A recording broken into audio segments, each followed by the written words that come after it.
I'm Africah Harrigan for Legit TV. In observance of the Dr. Martin Luther King Jr. holiday, members of the 30th Legislature attended a ceremony named A Celebration of the Life and Legacy of the Reverend Dr. Martin Luther King Jr. with the theme of One Person Making a Difference.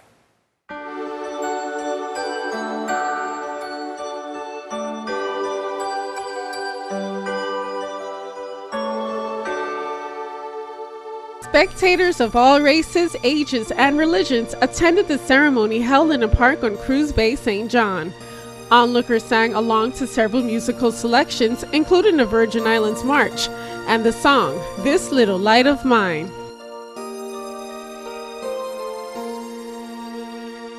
Throughout the ceremony, attendees participated in responsive reading of Psalm 46. A group prayer, and the reading of several scriptures from the Bible.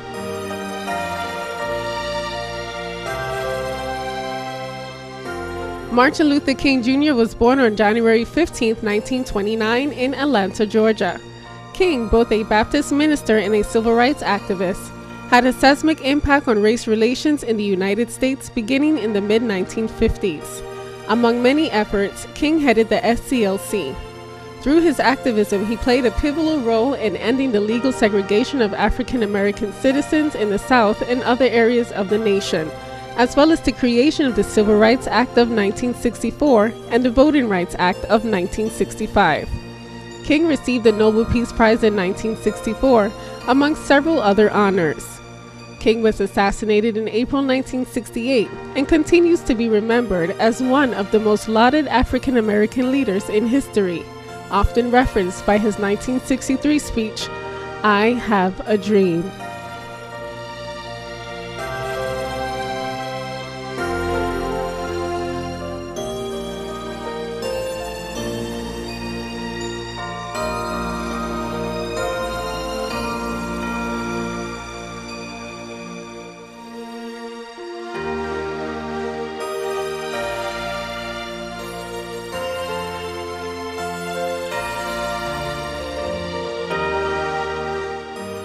Senate President Shawn-Micheal Malone was the guest speaker for this function, and he's going to share with us some of the highlights of his speech.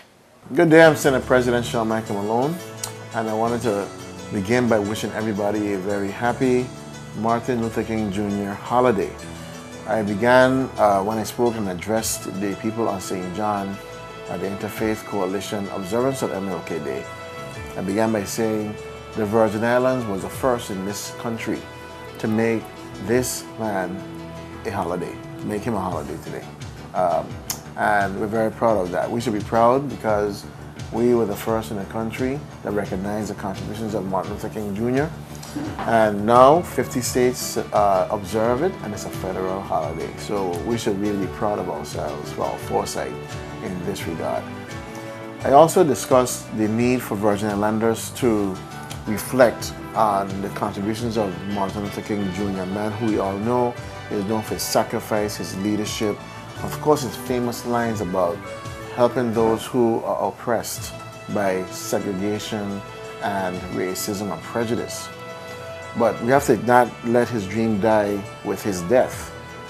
We observe the holiday every year for a reason, and that reason is for us to constantly look for opportunities to achieve more equality in our communities, in our territory in this case, or in our world. In the Virgin Islands, as I remarked at the event, we have a number of inequalities as American citizens. Most of you know we're literally treated as second-class citizens.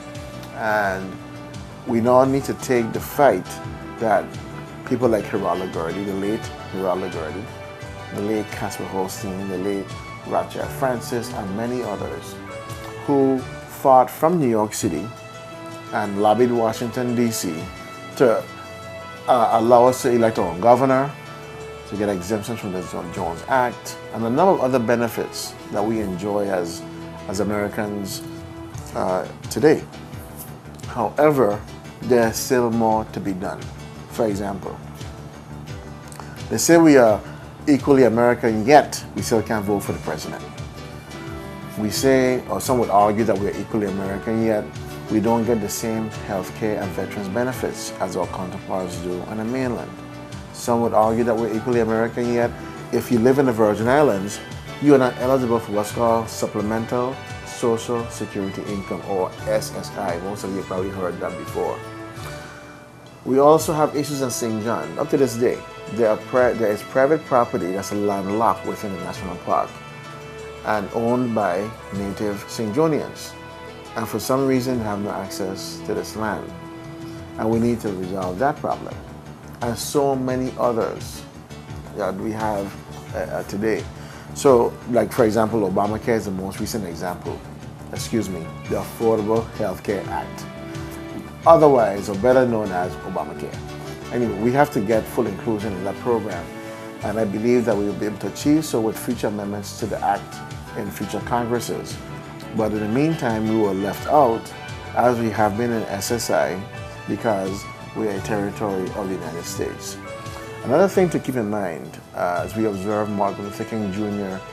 as holiday and his fight for equality and fairness for all is that as American citizens living in the Virgin Islands, as American citizens living in American Samoa, as American citizens living in Puerto Rico, or the Northern Mariana Islands, and Guam, we are citizens by statute. In other words, the act of Congress that purchased the territories and created us as citizens has our citizens granted in statute. But if you're a naturalized citizen, you are a citizen by Constitution, the 14th Amendment. If you were born in a military base overseas, you are a citizen of the United States by Constitution. That one really gets me, because let's take, for example, a base in Germany. This is a foreign country. Yes, they're an ally of the United States, but it's a foreign soil. They're not a territory of the United States. But if I'm in the military and my wife and I have a child, our child will be a natural-born U.S. citizen. Interesting.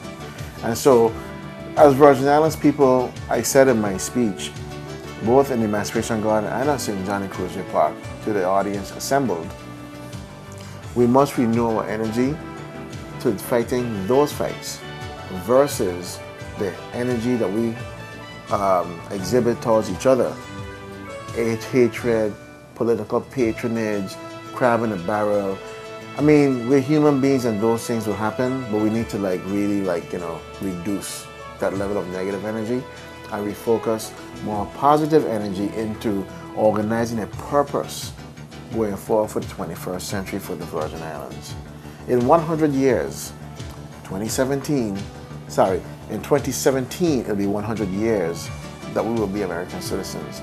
We still don't have a Virgin Islands Constitution, and all the other issues I just raised prior to that statement, we still haven't achieved over the 100 years we've been American citizens.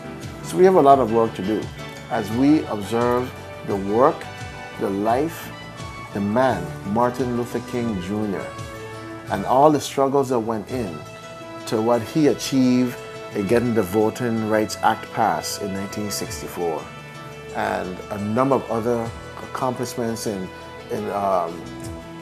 getting rid of segregation in schools and in the military, and a number of other movements and fights. We should continue to keep his memory alive and pay tribute to such a great man who has fought so long to achieve these things. Thank you for tuning in to Legit's coverage of the celebration of the life and legacy of the Reverend Dr. Martin Luther King Jr. I'm Africah Harrigan for Legit TV.